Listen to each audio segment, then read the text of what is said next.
big week for PFW soccer. So talk a little bit about what you guys are working on in practice to get ready for what's going to be presented here on Thursday against a good Youngstown State team. Yeah, it's a team that's very solid, very organized defensively. They are going to be a physical team. So from that side of the preparation, we're really just looking at making sure that our players are mentally prepared to go into a battle in that next round of the tournament. But really, our focus is on us more than it is anyone else that we're going up against. Really focused on keeping our players healthy at this point.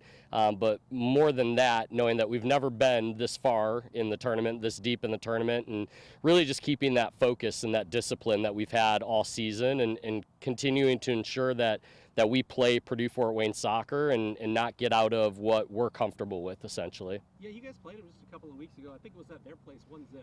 So what can you take away from that? What do you carry over from that? I know you said you're not focusing on what they do as much as what you do, but still, there is an experience against them. Yeah, there is, and it was one of those situations where it was a game of two halves of soccer. Realistically, they came out, they were hungry, they were fired up in the first half, playing at home, and kind of took the game to us and put us on our heels a little bit. And that's something that we generally take a point of pride in, is not allowing a team to start the game in the first 5 minutes with more energy or enthusiasm than we have, and felt like they did that on the day. And so that's going to be the big thing realistically, is focusing on coming out that first 5 minutes, because we went into the second half and we more than tripled their shot output in the second half, and really it was coming out on the front foot and taking the game to the opponent. So that's going to be the biggest key, I think, is who comes out in the first 5 or 10 minutes of the first half and puts their stamp on the game. We hadn't talked to you since you won Coach of the Year, and obviously Sam with the Defensive Player Award. So what is it like to see that PFW get that type of recognition, and then how do you make sure that you prove to people that you're worthy of those awards coming up this week and playing well in the tournament as far as this program goes as a whole? Yeah, it's fantastic for our team to get recognition. We've went through the stretch in the Summit League, where felt like it was a really good home for us at that point in time, but did never feel like it was really our place from a soccer perspective. Didn't gain a lot of respect from the other programs in that league, and move into the Horizon League, and the profile is perfect for our soccer program, our athletic department, the university. And so from that perspective, it's really nice to have peer institutions that are recognizing the caliber of player that is a part of this program. And realistically, we talked about it the day those awards came out. None of those are individual awards, and including the coach one, and probably the biggest one. That is the biggest team award we could have gotten. Our coaching staff, our assistant coaches, Jamie Peters and Josh Rout, and the work that they've put in this year, and then the 26 players that are on this team right now, they're the ones that earned all of those awards, but specifically the Coach of the Year award. Just something that we're incredibly proud of for the effort and the commitment that the girls have shown this season. Moving forward, I think the big thing for us realistically is to just continue to compete at the level that we're capable of, and that's something that is been falling short a little bit in the past, is just that level of consistency. So that's the big thing. We don't give up goals. We don't give up a lot of great scoring opportunities. And the key for us moving forward is just continue to defend really, really well and stay organized, and nick in a few goals here or there, and we have a chance at getting some really great results. Obviously, you're going up there preparing for one, but you got to ultimately try and hopefully prepare for two, possibly three teams. How difficult does that make it? And what do you tell the girls heading into this week, knowing that you got two to win to try and make it to the tournament?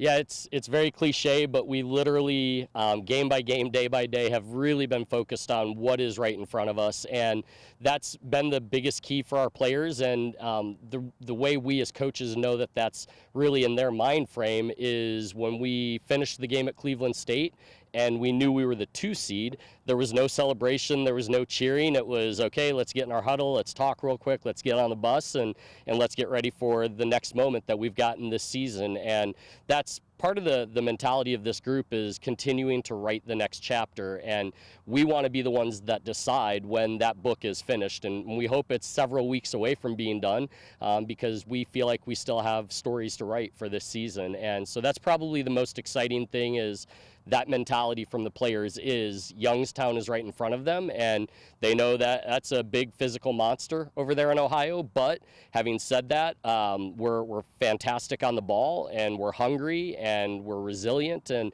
so I think from that perspective, we know what's on the horizon, but we also know that we've got to get there one game at a time, one day at a time right now. My final question is this the eighth year, right, for you? Ninth season. Ninth season. Yeah. Having paved the groundwork to get to the program to this point where you are competing for a conference championship, how rewarding is it to see some of that hard work and some of the program that you built start to pay off and turn that corner to where you are competing for that conference championship?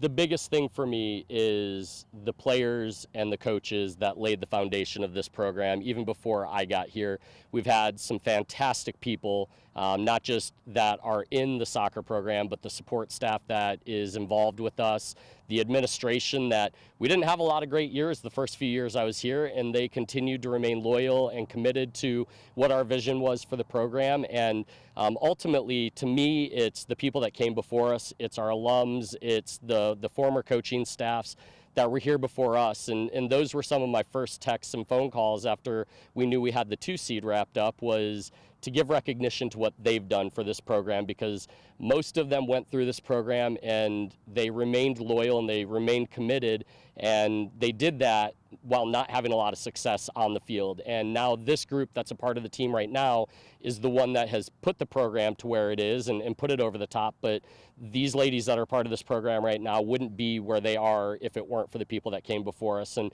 so for me, that's the biggest thing, is we just continue to try to do everything we can to honor everyone that came before us and give them an opportunity to be a part of a program that finally is going to hopefully win the conference championship for the first time in women's soccer program history here.